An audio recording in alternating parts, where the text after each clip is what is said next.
Hello student, स्वागत है आपका स्टेप बाय मैथ पर। मैं हूँ रामतार। बच्चों, आज हम प्रश्नावली 1.1 का आखिरी और सबसे मज़ेदार प्रश्न नंबर 7 हल करेंगे। आपने देखा होगा कि सोनिया और रवि एक ही मैदान के चक्कर लगा रहे हैं, लेकिन क्या आप बता सकती हैं कि वे दोबारा कब मिलेंगे? अक्सर छात्र इस सवाल में कंफ्यूज हो जाते हैं कि इसमें एचसीएफ निकालना है या एलसीएम। आज मैं आपको एक ऐसी ट्रिक बताऊंगा जिससे आप इस तरह के किसी भी सवाल को सिर्फ 2 मिनट में हल कर लेंगे। तो चलिए शुरू करते हैं आज की क्लास और देखते हैं प्रश्न नंबर 7 को।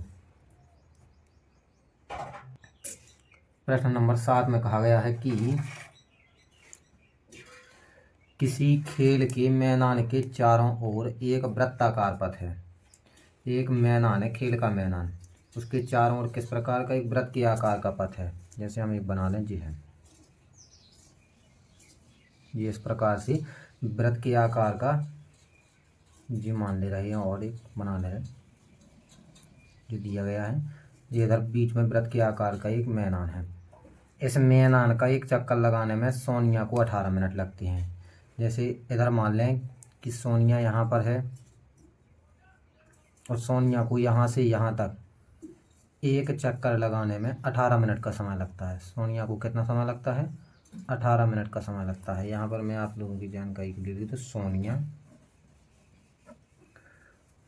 जबकि इसी मैदान का एक चक्कर लगाने में रवि को 12 मिनट लगते हैं और सोनिया को एक चक्कर लगाने में 18 मिनट का समय लगता है और जो रवि है उसको एक चक्कर लगाने में 12 मिनट का समय लगता है।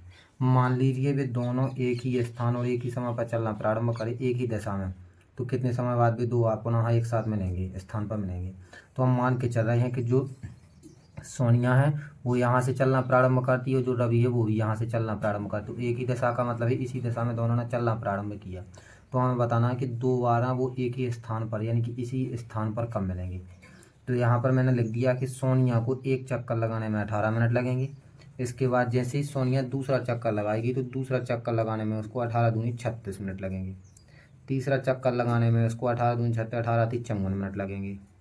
चौथा चक्कर लगाने में उसको 72 मिनट लगेंगे और ऐसे आगे लगते रहेगा और समय। रवि को एक चक्कर लगाने में 12 मिनट लगते हैं। दो चक्कर लगाने में उसको 12 दूनी 24 मिनट लगेंगे।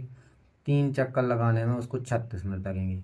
चार चक्कर लगाने में इसको 12 चौको 48 मिनट लगेंगे।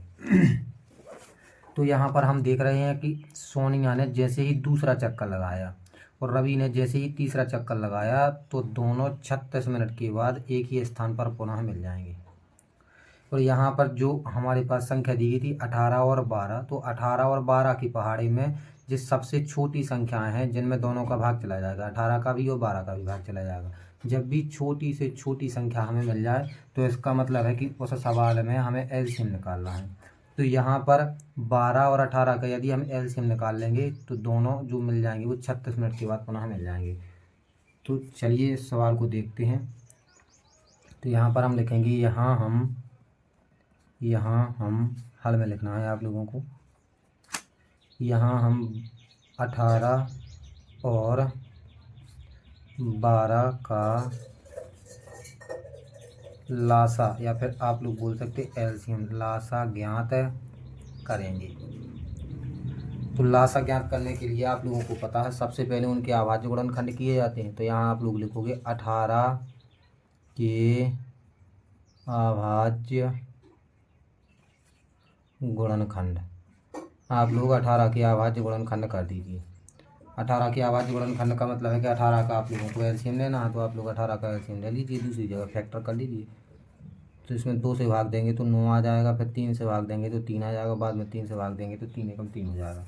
तो 18 का जो लासा आया है वो आया है 2 गुणे 3 गुणे 3। तो 2 एक बार ही है तो 2 लिखेंगे। 3 जो आया है वो 2 बार आया है, इसलिए 3 के ऊपर 2 घात लगा देंगे। ये 18 की अभाज्य गुणनखंड कर दिए। इसके बाद आप लोगों को लिखना है 12 के अभाज्य गुणनखंड।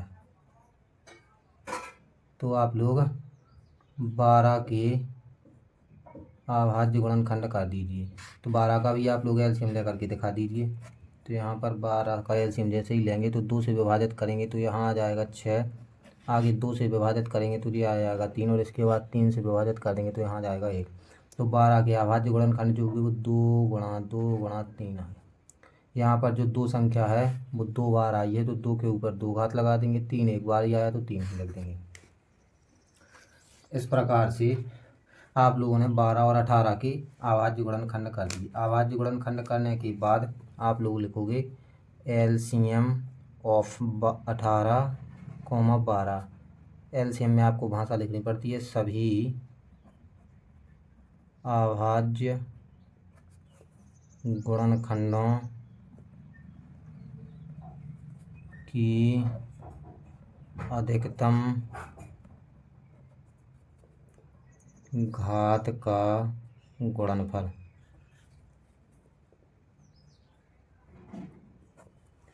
सभी अभाज्य गुणनखंडों को लेना है, लेकिन सभी अभाज्य गुणनखंडों को लेने से पहले जो भी गुणनखंड 1 से हैं उसमें अधिकतम घात वाले को लेना है।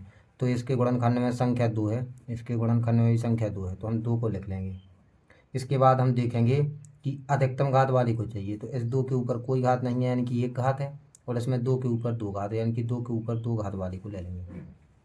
इसके बाद इसके गुणनखंड में 3 है, इसके गुणनखंड में भी 3 है यानी कि 3 को भी ले लेंगे। लेकिन हमें जो लेना होता है वो अधिकतम घात वाले को लेना है।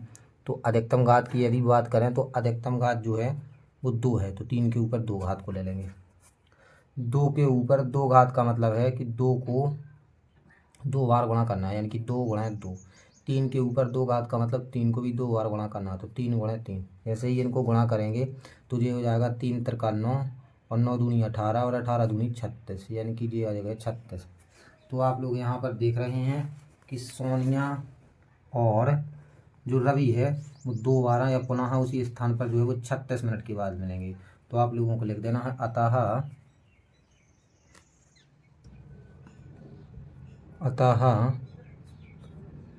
36 मिनट के बाद वे पुनः प्रारंभिक स्थान पर मिलेंगे। तो इस प्रकार से इस प्रश्न नंबर 7 को हमने हल कर लिया है। आप लोग चाहें तो इस प्रश्न 7 का स्क्रीनशॉट भी ले सकते हैं, शुरू से लेकर के आप लास्ट तक इस प्रकार से प्रश्न 7 का स्क्रीनशॉट भी ले सकते हैं। ये था प्रश्न 7 का आंसर। तो चलिए दोस्तों मिलते हैं अगले वीडियो में, और अगले वीडियो में हम प्रश्नावली 1.1 को सॉल्व करेंगे, जिसमें अपरिमेय संख्याओं को सिद्ध करने वाले प्रश्नों को हल करेंगे। यदि वीडियो आपको समझ में आए तो लाइक करें, कमेंट करें और दोस्तों के साथ शेयर जरूर करें। मिलते हैं अगले वीडियो में, तब तक के लिए धन्यवाद।